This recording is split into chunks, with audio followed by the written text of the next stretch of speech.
આજે તમે શેનું શાક બનાવ્યું છે અને આપો ને. લ્યો આવી ગયો તરત માંગવા.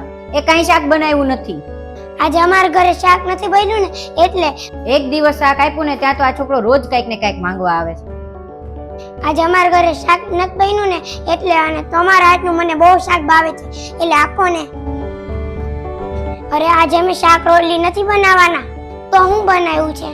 એ અમે કાંઈ નથી બનાવવાના હો, તું જા. અરે આજે અમે પાણીપુરી બનાવવાના છીએ. તું બંધ થા ને. તને કોણે કીધું તું એને કહેવાનું? તું પણ બહુ દોઢો થાય, તરત જ ડબકા પૂરે. પાણીપુરી બનાવી છે એ તમને બહુ ભાવે. તને પાણીપુરી ભાવે છે? મને તો બહુ ભાવે છે એટલે મારા મમ્મી આજે પાણીપુરી બનાવવાના છીએ.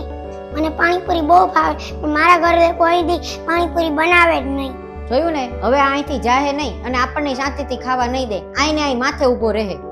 ના ના, એવું કાંઈ નથી. મને તમારા હાથનું શાક બહુ ભાવે ને એટલે લેવા આવ્યો.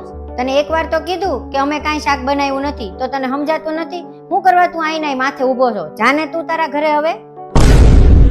મમ્મી આ બધું હું છે મને કાંઈ સમજે ન પડતું. કેમ તું આ નાના છોકરાને ખીજા છો? તો મમ્મી તે પાણીપુરી બનાવી છે તો હું થઈ ગયું, તારે એને દેવાય. અરે એને ક્યાંથી પાણીપુરી આપે? અહીંયા માપમાં બનાવી છે, આપણને થઈ રહે ને એટલી જ છે. ગોલું તને પાણીપુરી ભાવે છે? હા મને પાણીપુરી તો બહુ ભાવે. મમ્મી ગોલુને પાણીપુરી ભાવે છે ને એટલે આજે તુંય તેને પાણીપુરી ખવડાવજે. આમ નામ બધાને આપી દેવું ને તો પછી આપણી વાહે કાંઈ નહીં વધે. મમ્મી આપણા ઘરેથી કોઈ ખાલી હાથે અથવા ભૂખ્યા પેટે પાછું જવું ન જોવે. અને પાણીપુરી એને ખવડાવશું તો આપણે શું ખાશું? આજે હું છે ને પાણીપુરી ઓછી ખાઈશ અને ગોલુને તું મારા ભાગની પાણીપુરી ખવડાવી દેજે. મમ્મી તને ખબર છે હું નાનો હતો ત્યારે આપણા ઘરનું મને તે જમવાનું નહોતું ભાવતું.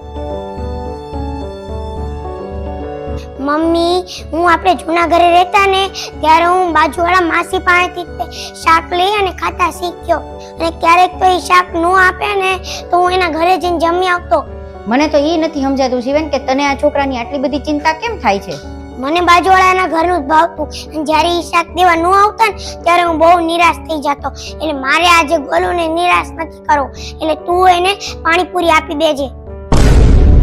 મમ્મી તું જ કહેતી હતી ને કે બાળક તો ભગવાનનું સ્વરૂપ છે અને એ જો બાળક આપણા ઘરે ખાશે તો ભગવાન આપણને કોઈ દી ખૂટવા નહીં દે અને આંટીની વધારે દેશે.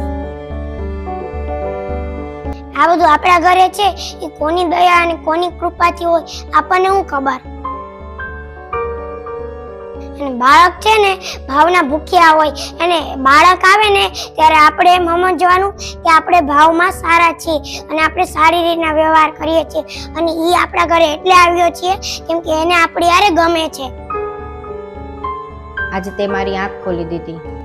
આજે તારી વાતથી મને સમજાઈ ગયું કે અતિથિ ભગવાન છે. એને કોઈ દિવસ આપણા દરવાજેથી ખાલી હાથે ન જવા દેવાય. કાંઈ વાંધો નહીં બેટા, હવે તું આજે અહીંયા જમી લેજે અને જમીને ઘરે જાજે.